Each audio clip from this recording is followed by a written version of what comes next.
the smoke coming through the ventilation. Duct above my station had turned from gray to black, which meant the secondary oxygen converters in Deck 4 were gone.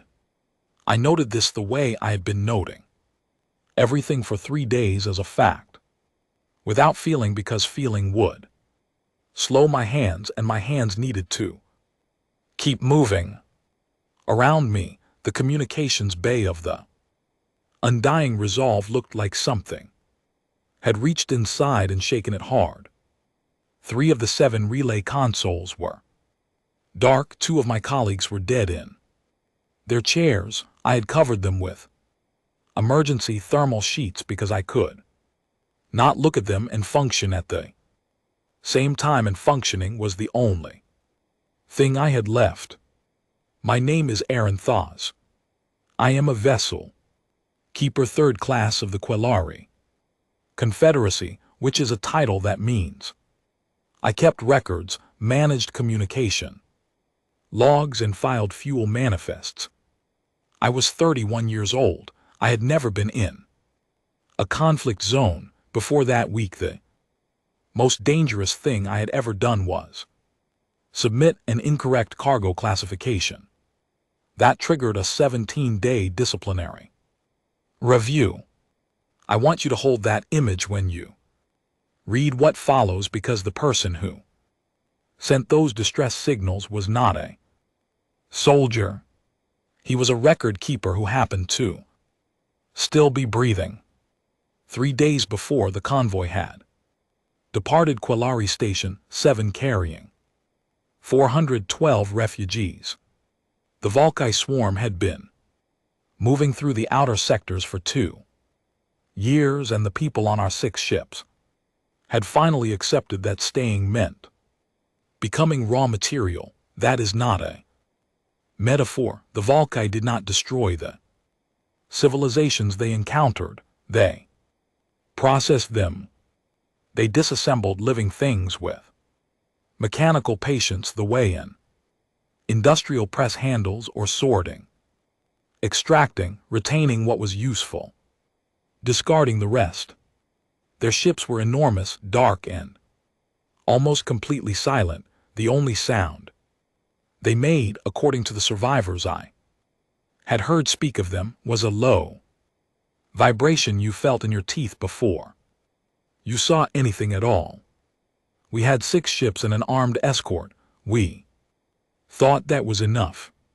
We were heading for the relay station at Velith Point, where Confederacy naval vessels were waiting. 2 days of travel, a straightforward run.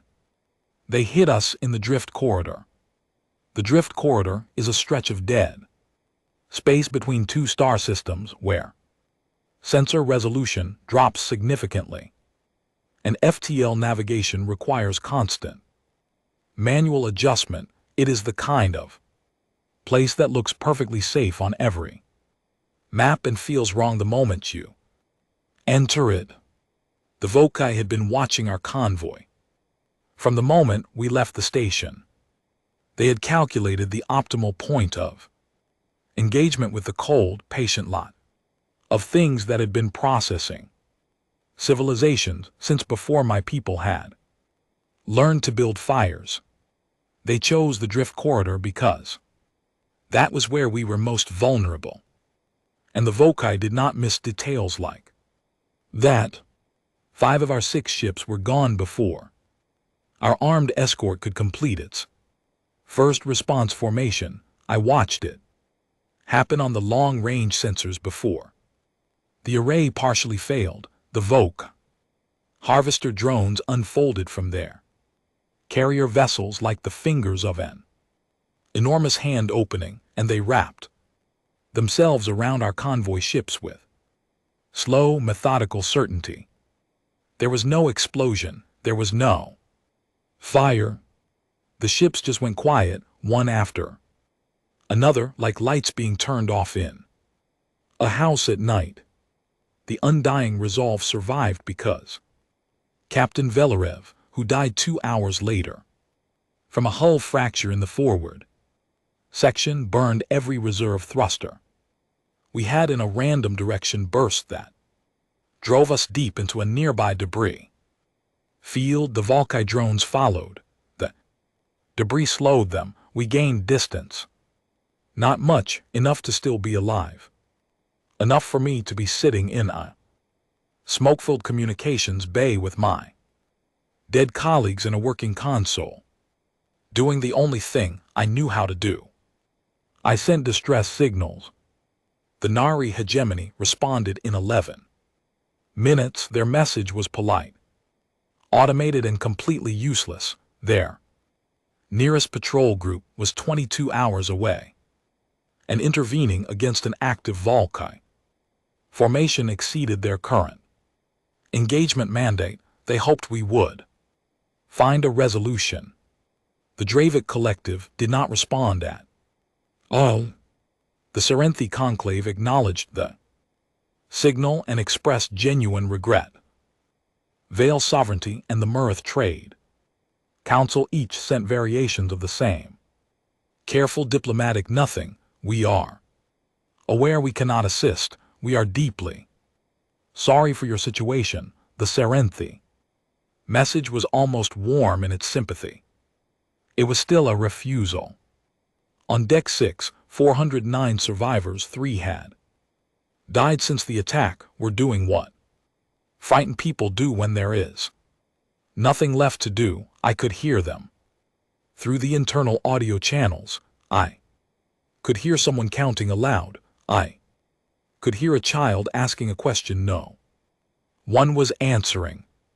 I could hear someone reading from a technical manual in a low, steady voice, as if the sound of ordered information were a comfort in itself. Lieutenant Corville came through the bay hatch, looked at my active console, at the list of contacts I had exhausted, and at the one remaining frequency band I had not yet used. He did not speak directly about it. He only asked how long since my last signal. 47 minutes, I said. He nodded once and left. We both understood the nod. It meant we are doing everything we can, and everything we can do is not going to be enough. The Vaca drones crossed the edge of the debris field 2 hours after the attack. They were not hurrying. They never hurried. The mass reading on my damaged sensor board told me there were more of them than I had hoped, and fewer than I had feared, which in practice meant the same thing. I had one frequency band remaining in the emergency registry, the last entry. I had passed over it many times because it felt in the way a ceremony feels when the situation is past ceremony, like the wrong tool for the moment. The Human Commonwealth Band. Humanity, 211 years into interstellar travel, a young species with a small navy and no major alliances.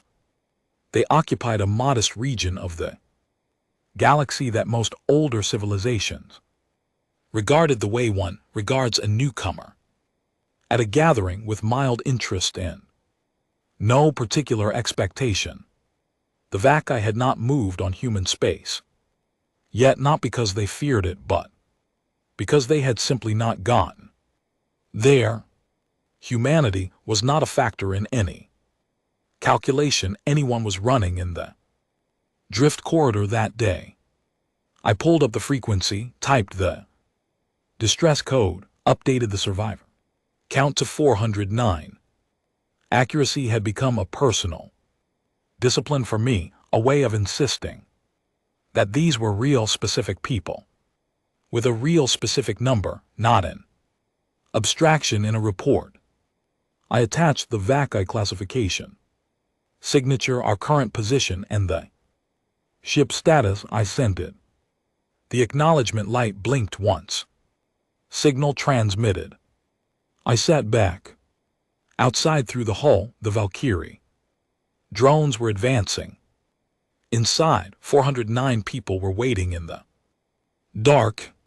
The smoke above my station had thinned slightly, which meant either someone had sealed the breach below, or the system had simply run out of smoke to produce. I did not expect an answer. I sent that last signal the way you do when you have run out of all other options, not from hope but from the refusal to stop moving while you still have something to move toward. And if I am being honest, which I have tried to be in every word of this account, there was one other reason. I wanted someone to have the record. Even if no one came, even if the drift corridor went quiet and the universe continued without us, someone should have the signal, someone should know. There were 409 people here and 6 ships, and families who had tried to run and had not run far enough. Let it be witnessed, I thought. That was all I had left. I did not pray for the humans to answer. I simply had no one left to pray to. 11 hours passed. That number carries weight, so let me be precise about what those hours actually were. They were not quiet, Lieutenant. Corville was a practical man, and practical men fill waiting time with work.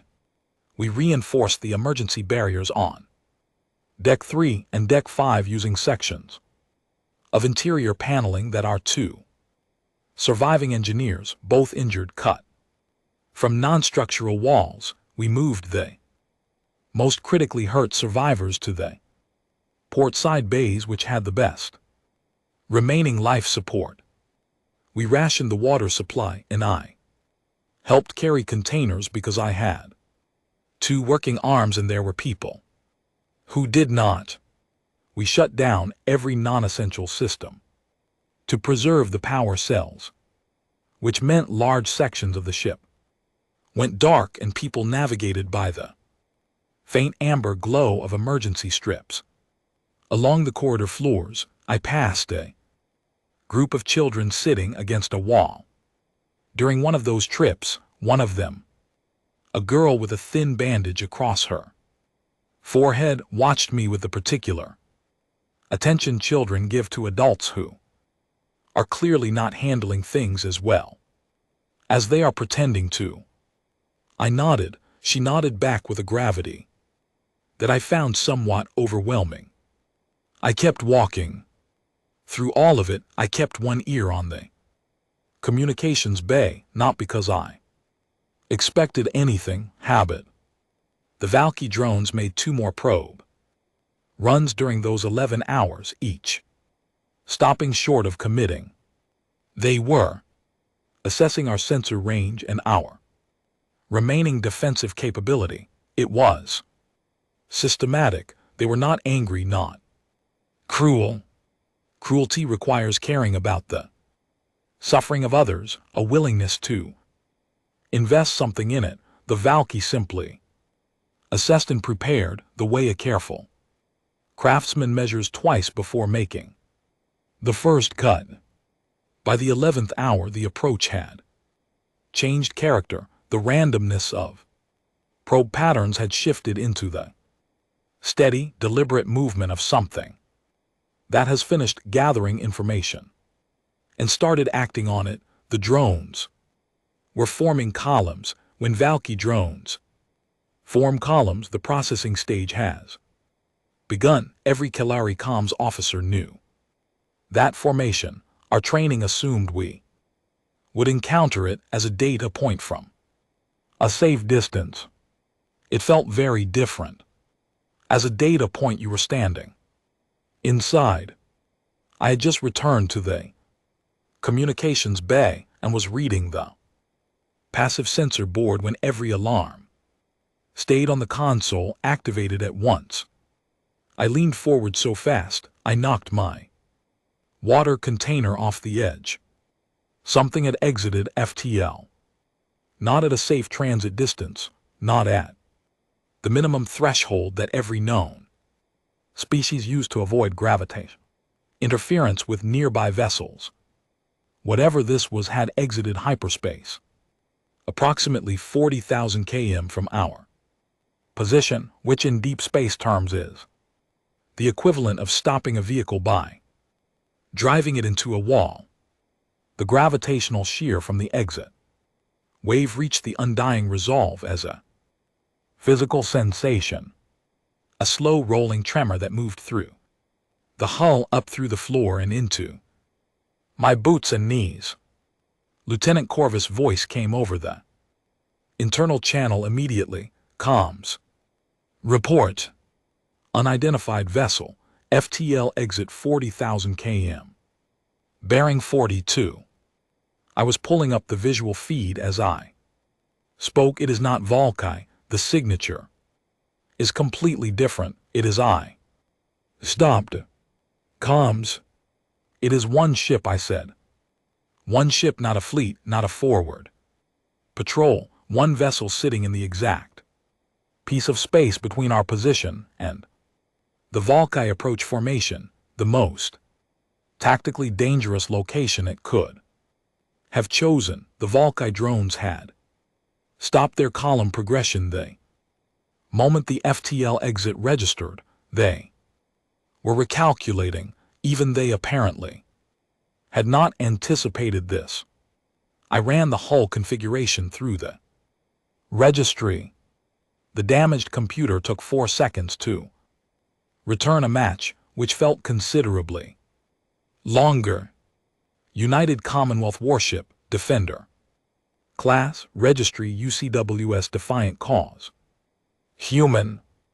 I opened the hailing frequency on the Human Commonwealth band, the same band my distress signal had gone out on 11 hours ago, and I sent the contact request, and I waited 2 seconds. That lasted much longer than 2 seconds.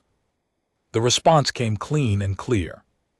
A voice, female, carrying the tone of someone simultaneously managing 3 other tasks and entirely unbothered by that fact. Warship Undying Resolve, this is Captain Sierra Vale of the UCWS Defiant Cause. We received your signal. Apologies for the response time. We were in the Villith sector and the relay bounce added hours.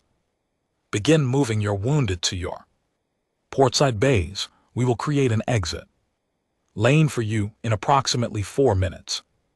Maybe 5.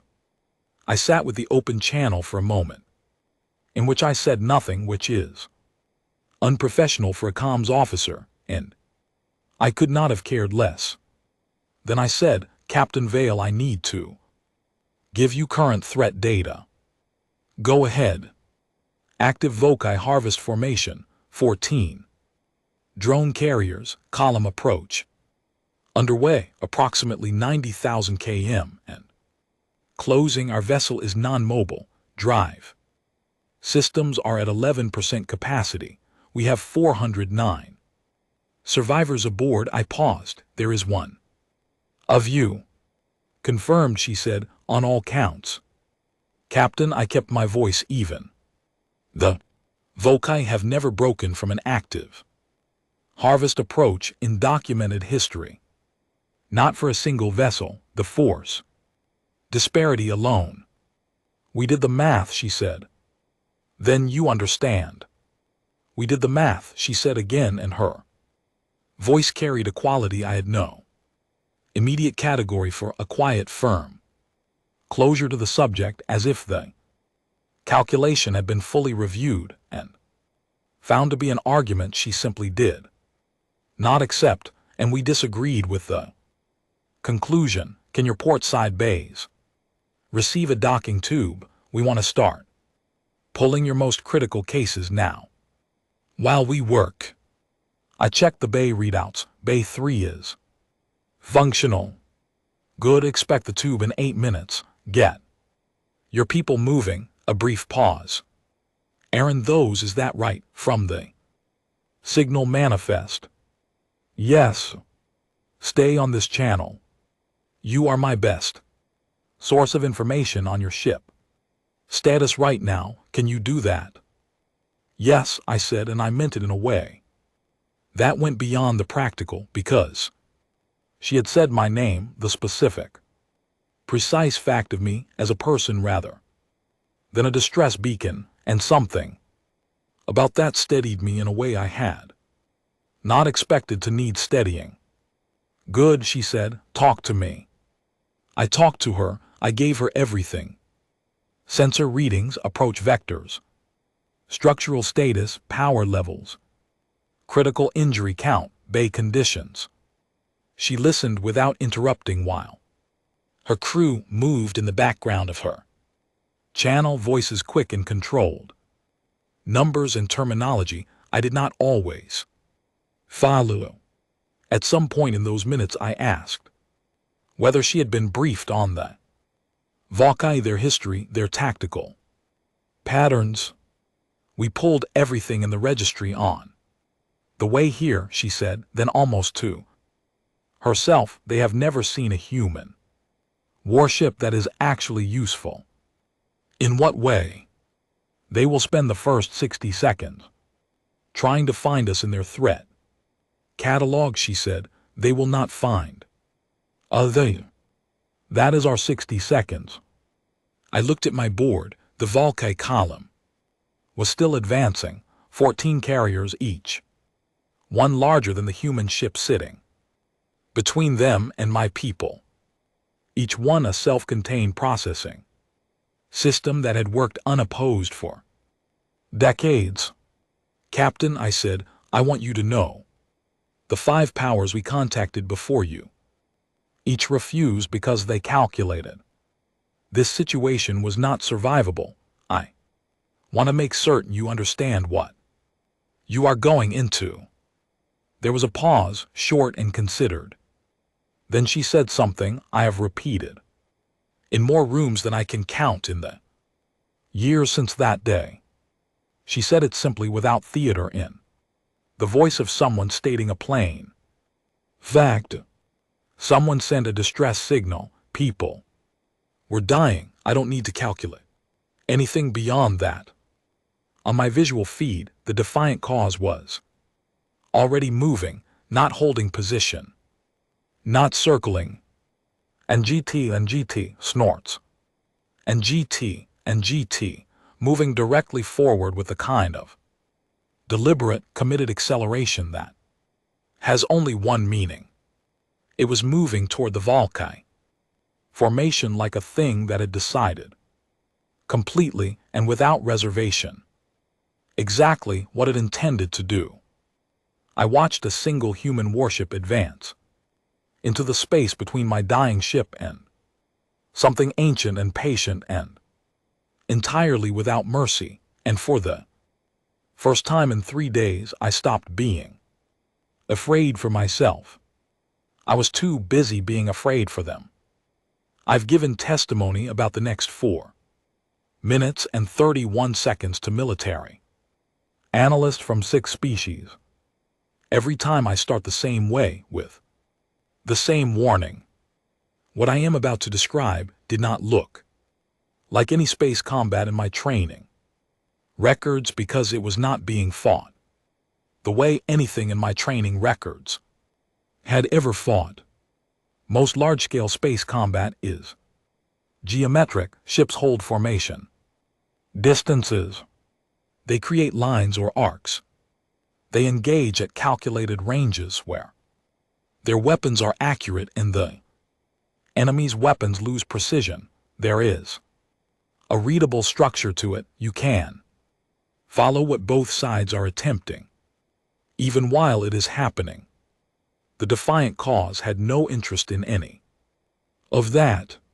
From the moment it crossed what I would have called a safe engagement threshold, it was moving in ways that rejected the concept of a stable position entirely. It did not approach the Valkyrie carriers in a straight line. It moved in a continuously adjusting curve, shifting its angle in small, rapid corrections that my sensor system could barely track. It was closing distance, but in a way that denied the Valkyrie any consistent targeting solution. Every time the carrier sensor arrays which I could read as active pings on my board attempted to lock a firing calculation the defiant cause had already adjusted by enough to require starting again. Captain Vale's voice was steady and unhurried. Contact in 40 seconds. Owen. Confirm scatter burst spread pattern. A young male voice crisp. Pattern 4. Confirmed staggered half-second. Intervals. Leon railgun status. A different voice completely calm. Both. Batteries ready. Have been since Velith. Finn, I need your eyes on the two left flank carriers. They are drifting out of column. Tell me the moment they can. To a vector. Watching them, said the voice I would come to recognize as the ship's tactical officer. I was gripping the edge of my console. I realized this only when I looked down and saw my own hands. The first weapons exchange happened at a range that made my tactical training simply stop functioning because the defiant cause had closed to a distance no vessel its class should have been at. Against 14 carriers. It was well inside what doctrine would call mutual destruction range, which meant the humans had made a deliberate choice to be close enough to guarantee their hits, even if it also meant accepting hits in return. Scatterburst missiles launched first.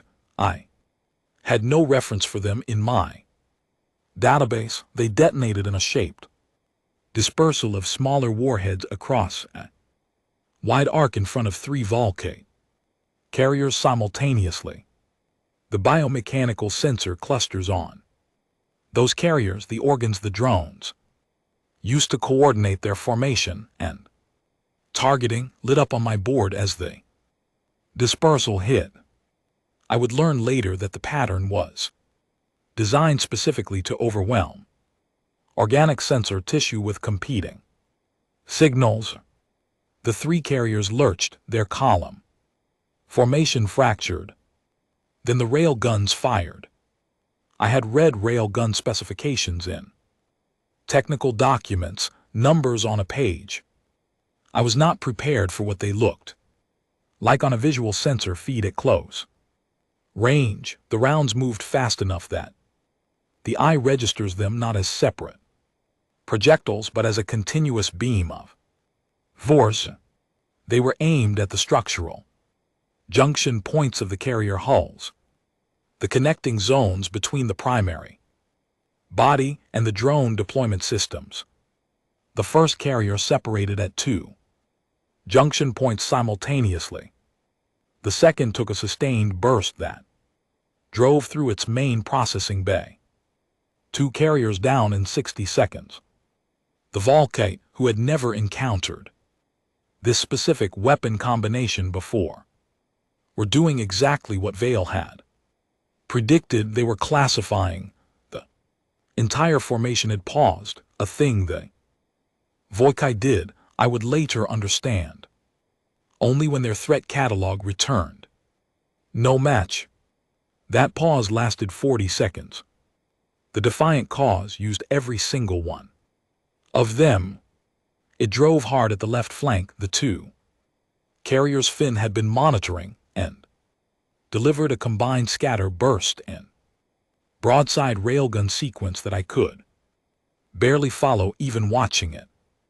The left flank carrier took the scatter burst in its sensor array and the railgun rounds in its propulsion system and simply stopped being a coordinated unit. It drifted, components separating, dark and silent. 3 carriers down in 90 seconds. 3 carriers gone, I said on the open channel because my training required me to report what I observed, even when what I observed made no sense to me. Vale said, aren't those evacuation status? I pulled the bay feed. The docking tube had connected to bay 3 6 minutes earlier. Our crew were moving survivors through it. Approximately 80 people through so far, I said. Keep moving, we have time. Then to her crew, Lee on far right. Carriers are separating from the main. Group, do not give them flanking. Distance, Finn, give me a solution on. The formation center carrier, Owen. Watch our stern. A younger voice came over the channel. Slightly fast but under control, 2. Carriers broke left at full. Acceleration, they are going wide. Finn said, repositioning not. Retreating, attempting to get angles on. Us. Let them try, Vale said, Pete. Bearing 170 full burn, use their own. Movement. I watched the defiant cause execute. Turn at a speed I would not have. Believed a ship of that class could. Complete, it came around hard and the rail guns fired again, not to destroy. This time but to cut off vector. The carrier that had been chasing a flanking position took 2 rounds in its drive system and stopped accelerating. Then the defiant cause took a hit. The Valky had finished their recalibration, their biomechanical strike systems extended across the intervening space, not projectile weapons in the conventional sense, but reaching mechanisms that carried cutting instruments designed to open material with precision. One of those extensions reached the defiant cause along its port aft section. The damage reading on my board was significant. Hull breach, multiple compartment seal activations. Captain, I said, hull breach port aft section. We know, she said, and her voice had not changed at all. Nora SEAL teams to port aft. Cole, reroute power from secondary drives immediately. Somewhere in the background of the channel a voice said, did anyone else feel that or just me? Someone else made a short, sharp sound of laughter that was entirely out of place and somehow exactly right for the moment. How severe is the damage? I asked. Finn answered, manageable, focus on getting your people through that tube. I told the survivors on the internal channel to move faster, leave everything. That was not a person, move faster. On the sensor board, the Valky formation was doing something that had no entry. My training data. It was pulling back. Not a complete retreat, not yet, but the lead carriers were increasing separation. Distance from the engagement point. The column had not reformed. 3 carriers were destroyed, 2 were non-functional. From drive damage, the remaining 9 were reconfiguring, and the direction of reconfiguration was away from the defiant cause. I said very quietly, they are moving away from the human ship. No one responded for a moment. Then Leon's voice, unhurried with something in it that I think was satisfaction, took them long enough. The defiant cause did not let the pressure drop. It moved into every gap. The retreating carriers opened and used its weapons not to destroy but to direct, hurting the Valky formation away from the exit vector. The undying resolve would need to reach open space. Each time a carrier curved back toward our position, the defiant cause was already between it and us, already firing, already removing the angle. The exit lane Vale had promised. 206 people were through the docking tube when the Valky formation lost coherence entirely and scattered into individual retreat vectors. Each carrier went a different direction. The formation, the patient, systematic, never interrupted harvest formation was gone. I keyed the channel, Captain Vale, the formation has broken, all carriers on separate retreat vectors. A pause then, good, keep the evacuation moving, we are not done yet. I looked at the time marker on my sensor. Log, 4 minutes and 31 seconds from first weapons contact to formation break. I noted it with the same automatic precision. I had noted everything for 3 days because it was my job. I have pulled up that sensor log 200 times since that day. I watched those 4 minutes in quiet rooms, in public testimony halls, in the middle of the night when sleep would not come. I look at it the same way every time, with the sensation of watching something that should not have been possible, being told by my own survival that it was. They brought me across in the second to last transfer group 4 hours after the evacuation began. Corville insisted on going last. I crossed the docking tube carrying nothing but my data chip and the specific sensation of walking out of something I was not entirely sure I had the right to walk out of. The interior of the defiant cause was louder than I expected and brighter. The undying resolve, even before the attack, had the quiet institutional calm of a Qualari civil vessel, measured lighting, neutral tones, and environment designed to feel efficient and unremarkable. The human warship felt different in a way that was not entirely about the visible damage, though there was plenty of that. Ceiling panels had been removed. Wiring was exposed and being worked on by crew members who moved with a speed and focus that seemed almost personal, as if the ship's injuries were a private matter they intended to correct as quickly as possible. 2 crew members met me at the tube exit and directed me toward the medical bay. I said I was uninjured. They said everyone was cleared through medical first. It was said pleasantly and without any room for discussion, which I would come to understand was a particular human combination. The medical bay was crowded with Qualari survivors. The human medical team was working through them with a kind of efficient warmth that does not stop to be acknowledged because it is too busy being useful. A woman with short dark hair and the focused expression of someone doing 12 things at once moved past me, checked my name against the transfer manifest, and said, "Arin Thew's comms officer, you're the one who's been on channel with the captain." It was not a question. "Yes," I said. "She wants to see you when you're cleared. Sit down and let me check your eyes." Her name was Claire Dunn. She was the ship's senior medic, and she had been working with almost no rest since before the battle, and she would continue for another 6 hours before anyone convinced her to stop. I know this because I asked about her later. I asked about many of the crew later. I found Captain Sierra Vale in what the crew called the command lounge, a room adjacent to the bridge used as an informal workspace.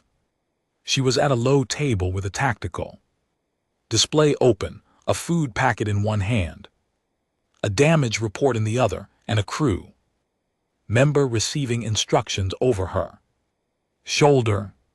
She had a bandage on her left forearm, covering a burn from a panel explosion. During the battle, she kept forgetting to favor it. She was younger than I had expected, perhaps 35 by human reckoning. She had steady eyes and the kind of attention that makes a person feel when she is looking at them that nothing else in the room exists for her.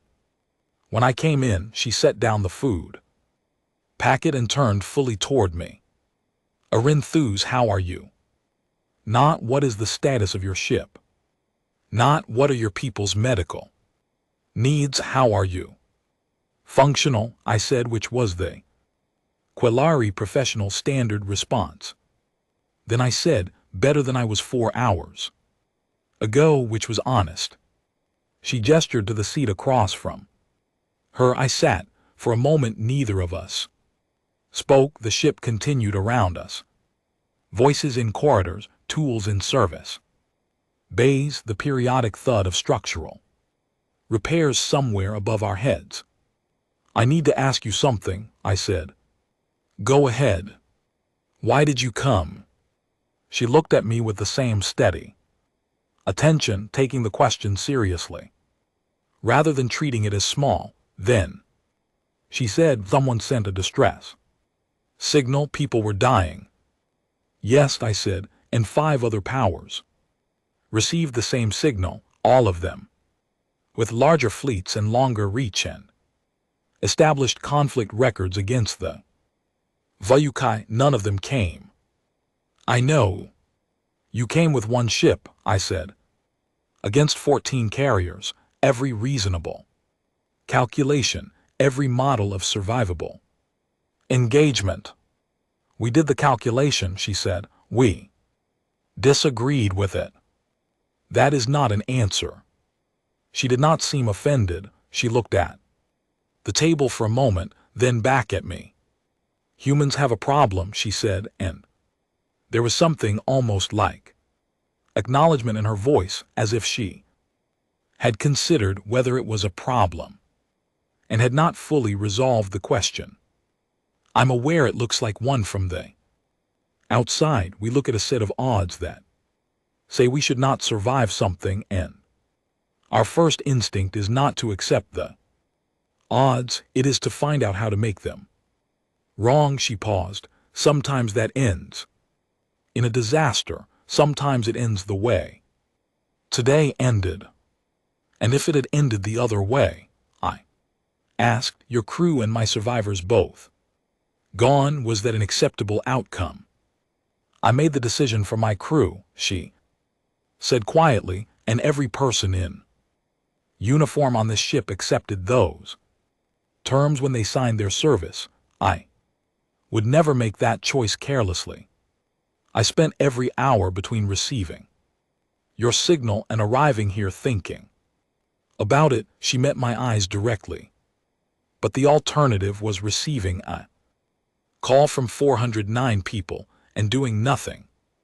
Because the math looked unfavorable, I could not live with that. My crew could not live with that, so we came. I sat with her words for a moment. Outside, through the wall, the repair work continued. We lost 3 crew members in the engagement, she said. Her voice was level but carried a particular weight. On each name, Brennan Cole, Ida Marsh, and Pete Archer, she said them carefully, with the specific care you give to names that belong to real people. They came to their choice, same as mine. I had not known until she said it that 3 humans had died. My sensor data had shown hull damage, but casualty numbers had not reached me during the evacuation. The information landed differently than I expected, not as a statistic, but as something that required me to sit very still for a moment. They died for people they had never met, I said. Yes, she said, and she did not add anything because nothing needed to be added. I walked the ship for several hours. After that, with the quiet permission of the captain and the easy tolerance of a crew that had other things to focus on. What I was doing, though I could not have named it cleanly in that moment, was trying to understand the kind of people who had made the decision to come here. In a service corridor near the engine section, I found a young engineer named Owen Calloway working on a conduit junction, a streak of something dark across his cheek that was either grease or blood, and apparently of no concern to him. I asked if he had been frightened during the battle. He looked up and considered the question as if it were genuinely interesting. Completely terrified, he said, Whole time, from the moment we came out of FTL until the formation broke. But you kept working, I said. He shrugged with the ease of someone for whom the answer required no thought. The people on your ship were more scared than me. It felt rude to stop. 7 words, I have carried them in every room I have entered since that day. In the corridor outside the crew quarters, I passed Nora Fielding sitting on the floor with her back against the wall and her knees drawn up. Another crew member sat beside her with one arm around her shoulders. Nora was crying, not loudly but with the steady, careful quality of someone who has been holding something for hours and has finally carefully allowed themselves not to. She had been in the engine room during the entire battle, maintaining manual power reroutes for over 4 hours while the hull breach alarm ran without stopping. She was crying for Brennan Cole, who had been her friend for 3 years. I continued down the corridor. It was not my grief to stand inside, but I carried it with me as I walked. In the common area, personal items were attached to the crew lockers. A drawing in a child's hand, a stick figure in a uniform next to a large rectangular shape that I understood after a moment was meant to be a warship, a small pressed leaf behind a square of transparent film, dried flat and brown. At the edges, a photograph of 2 people standing on a beach, squinting into the light of a yellow star I had never seen. These were not warriors in the abstract sense. They were people with families and drawings from their children and 3-year friendships and yellow stars they went home to. They had come into the drift corridor and faced down something ancient and methodical and completely indifferent to suffering, and 3 of them had not come back, and the others were fixing the hull and feeding the survivors and moving the ship forward as if there were nothing else to do. I sat alone in the command lounge for a long while after finishing my walk, trying to organize my thoughts, which was something I was trained to do and which was refusing to work. I had studied the diplomatic profiles and war records of 27 spacefaring civilizations. I had read their governance philosophies, their founding texts, their histories of conflict and cooperation. I had believed I understood, in the professional sense, what each species valued and how they calculated cost and benefit and obligation. None of it had given me a category for a young engineer who kept working because stopping felt rude. Every other species had a reliable circuit in their decision-making, a part that assessed situations like the drift corridor, calculated that the cost of intervention outweighed the benefit, and stepped back. It was not cruelty, it was reason. 5 advanced civilizations with long histories and significant resources had engaged that circuit, reviewed the numbers, and arrived at the same rational conclusion. The humans had looked at the same numbers and produced a different output entirely. The circuit was there. I believe that humans were not incapable of calculating risk. They had calculated it, they simply had something else in the chain that refused to let the calculation be the final answer, something that looked at 409 strangers in a debris field and said, "Those are people, and stopping would be rude, and we disagree with what the math concluded."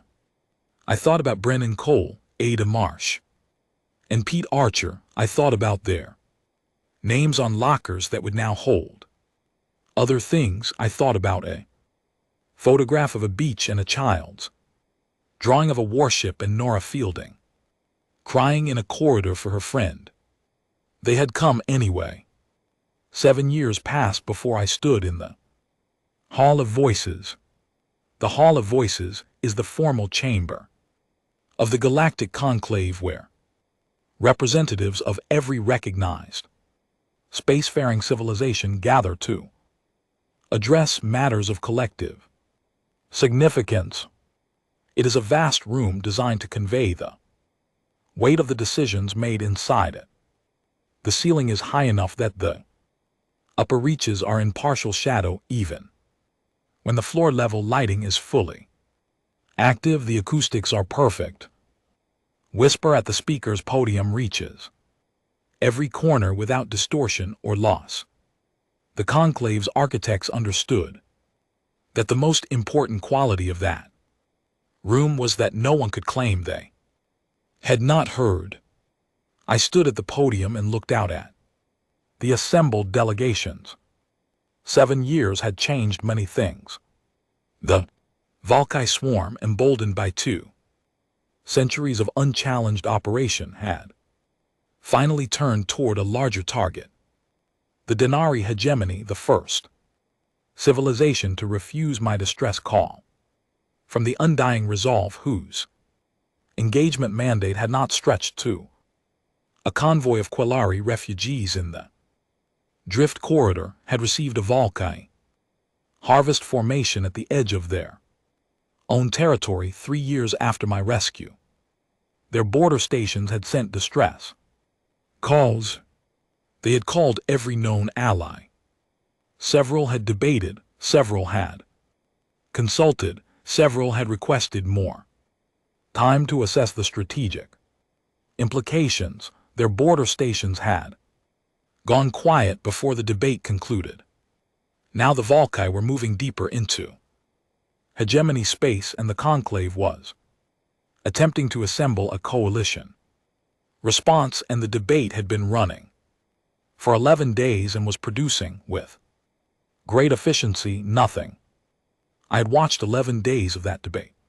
From the observer galleries, I had heard the resource allocation arguments. I had heard the treaty boundary arguments. I had heard the risk distribution arguments and the historical precedent arguments and the arguments about what exactly constituted a collective security obligation under the existing framework. I had heard species with long memories explain carefully and with genuine conviction why the moment was not yet right, why more information was needed, why a coordinated response required coordination first, and coordination required time, and time required patience, and patience required trust in the process.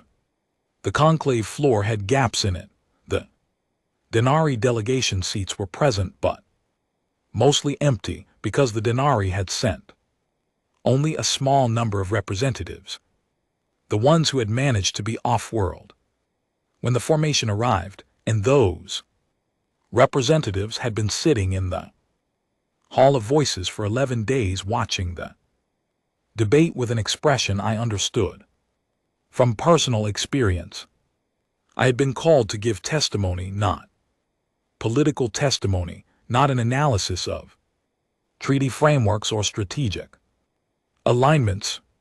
The conclave had asked for my personal account of the drift corridor incident, which had become, in the 7 intervening years, a reference point in several ongoing policy arguments about collective response obligations. There were people in this room who cited it as evidence that coordinated interspecies response was effective. There were others who cited it as evidence that individual action outside treaty frameworks was dangerously unpredictable. Both groups had requested my testimony. Both groups expected me to support their position. I had not come to support a position. I had come to tell the truth. I began the way I always began because the beginning was the only honest place.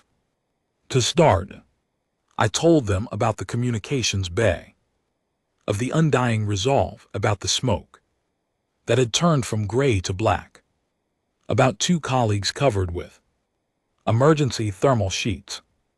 I told them about 412 people who had tried to reach safety and about what happened in the drift corridor. I described the Voca I formation calmly and with technical precision because precision was what I had. I was a comms officer and I had the sensor logs in. Every number I gave them was a documented fact. I told them about the distress signals. I named the 5 civilizations that had received them and I said their names, clearly without anger but without softness either because the record deserved accuracy. The Venari hegemony, the Dravic collective, the Serenti conclave, the Vale sovereignty, the Murith trade council. I told them what each had said and what each had chosen, and I watched the delegations of those civilizations sit very still while their names were in the air. Then I told them about the 6th signal. I described the acknowledgement light blinking once on the human commonwealth band, and I described what happened 11 hours later, a single human warship exiting FTL 40,000 km from my dying ship. I told them it was 1 ship against 14 carriers. I told them the captain had said they had done the math and disagreed with the conclusion. I told them she had asked for my name and used it. I told them 4 minutes and 31 seconds was how long it took for the Valkyrie harvest formation, a formation that had operated continuously and without interruption for over 200 years across dozens of systems to break and retreat. I told them about Brennan Cole, Ida Marsh and Pete Archer, who were not in any of the reports as conclusions or outcomes but as people with names who had decided to come to the drift corridor and had not come back. I said their names slowly, the way Sierra Vale had said them in the command lounge of her ship, and I let the halls perfect acoustics carry them into every corner. I told them about Nora Fielding crying in a corridor for her friend who had spent 4 hours in an engine room with a hull breach alarm running and had not stopped because stopping was not something she had been able to justify. I told them about Owen Calloway, who had been completely terrified from the moment of FTL exit to the moment the formation broke, and who had kept working throughout every second of that terror because the people on my ship were more scared than him, and stopping had felt rude. I let that settle. The hall of voices was quiet in the way that large spaces are quiet when the people inside them have stopped moving. I looked at the delegations, ancient species, powerful species, civilization, with histories that stretch back further than my own people's writing. I looked at the Venari representatives. In their mostly empty seats, I looked at the human Commonwealth delegation, smaller than most others, seated in a middle tier rather than the prominent positions reserved for the older powers. I had not come to deliver a judgment. I was a vessel keeper, not a philosopher. But I had been asked to speak, and I had been given the acoustics of a room, designed so that no one could say they had not heard, and I intended to use both. I said, there are 409 people alive today who sent distress signals into the dark and received answers from 5 civilizations that said no. They received 1 answer that said yes. That answer came from the youngest spacefaring species in this room with the smallest navy, and it came in the form of 1 ship and a captain who did not recognize the word retreat as a practical option in that moment. 3 people from that ship died for strangers they had never encountered in a sector they had no treaty obligation to enter. I said the Denari border station sent distress calls 3 years ago, and several of the civilizations in this room debated. The Valkai did not pause their operation for the duration of that debate. They have never paused for a debate. I said, I am not here to argue policy, frameworks or treaty boundaries or the mechanics of resource allocation.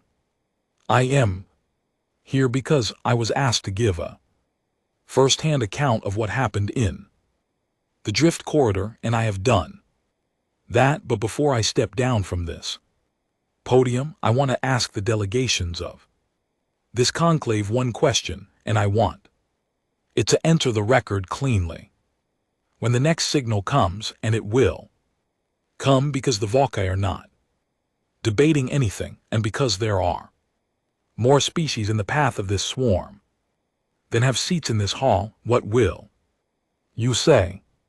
Not in this room and not in this debate. What will you say to the people sending the signal? What will you say to yourselves in the honest private hours after the signal goes quiet? What answer will history record for you? I stepped back from the podium. The debate that followed lasted 4 hours. I did not stay for all of it. I had said what I came to say, and the rest was the work of diplomats and strategists and the kind of people who understood the architecture of agreements in ways that I did not. I sat in the observer gallery and watched the floor, and I noted, as a comms officer notes things, that the tone of the debate had changed, less procedural, less about frameworks, more direct, more personal, more willing to use the kind of plain language that cuts through our architecture. The vote was called late in the evening. By the hall's internal time, the coalition formed, not unanimously, not without conditions and carve-outs, and negotiated compromises that would require months to implement fully, but it formed a commitment, a response, an answer to the question of what they would say. I came down from the observer gallery into the broad main corridor of the hall of voices. The ceiling was lower there, and the lighting warmer, and people were moving in clusters, some with the purposeful energy of delegations that had work to begin, some with the slower movement of delegations processing what they had just agreed to. My aide, a young Quillari named Velsorn, who had been with me for 2 years and was unfailingly practical about everything, came alongside me and said, "The human Commonwealth delegation is asking if you would join them for a meal this evening, if you are available." I looked across the corridor. The human delegation had its own cluster, smaller than most others, as I said, and less formally arranged. I could see Sierra Vale among them because she was there as an advisory representative on matters related to the drift corridor incident, and she was talking to 2 of her colleagues with the same steady, slightly amused quality of attention she had given to damage reports, and 7 years ago she had not changed in any way I could precisely identify, except that she held herself a degree more quietly, the way people do when they have had time to think about the things they have done. She saw me looking and raised a hand in a greeting that was simple and direct, and entirely without ceremony. I realized I was already moving toward them. I had spent 7 years studying humanity with the serious attention of a scholar who has encountered something that does not fit any existing catalog. I had read their military histories and their medical ethics documents and their literature and their disaster response frameworks in their art. I had interviewed 63 human crew members from the Defiant Cause and from other vessels, and from Commonwealth Civilian Service. I had asked every question I could think of, and I had assembled a body of notes that my colleagues found simultaneously fascinating and baffling. I still did not have a single word in any language I spoke that captured what I had seen on that day in the drift corridor. I had looked in the years since at every major spacefaring civilization, foundational documents, the texts and agreements and declarations that explain what they believed about themselves and their place in the universe. Most of them had a version of the same core argument that survival required careful stewardship of resources, that commitment must be proportional to benefit, that an entity which expended itself on problems outside its rational self-interest would eventually have nothing left to give. This was not wrong, it was well reasoned and documented, and had served those civilizations across long histories. Humans had a version of that argument. Too, I had read it, they understood rational self-interest perfectly well. They simply had something else in them that the argument had never managed to fully override, something older, perhaps, or more stubborn, or simply different in its fundamental wiring. The part that said, those are people and they sent a signal, and I cannot sleep if I let that signal go unanswered and call it a reasonable calculation. The part that said stopping would be rude, the part that looked at a set of odds and decided the most urgent task was proving them wrong. Sura Vale said something to the colleague she had been talking to and turned and walked a few steps toward me. As I approached, and she looked at me with the same expression she had turned toward my distress signal 11 hours into the drift corridor, direct comm fully present. I heard your testimony, she said. I hope it was accurate, I said. Mostly, she said. You made me sound calmer than I was. I found to my mild surprise that I was smiling. I had not smiled in the Hall of Voices or in the Observer Gallery or in any of the 11 days before the vote. It came without preparation, which was also, I was beginning to understand, very human quality, things arriving without preparation, decisions made without the full architecture of deliberation, actions taken because the alternative required a kind of internal silence that some people simply could not produce. Come and eat, she said. I have been listening to political speeches for 11 days, and I need to talk about something. That is not a policy framework. I walked with her. I've been asked in the years since that evening what I concluded, what the drift corridor taught me in the clean summary that scholars and students and conference audiences always want. I have given many versions of that answer, and they have all been true, and none of them have been complete because the complete version requires the sensor log and the covered thermal sheets and Owen Calloway's shrug and Nora Fielding crying in a corridor for her friend.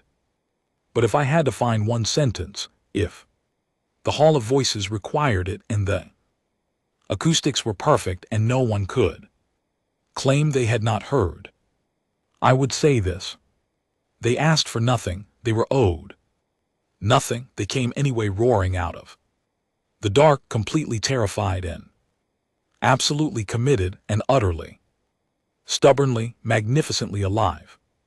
I have spent the years since trying to find a word in any language for what that is. I think the humans already have One, they call it being decent, they say.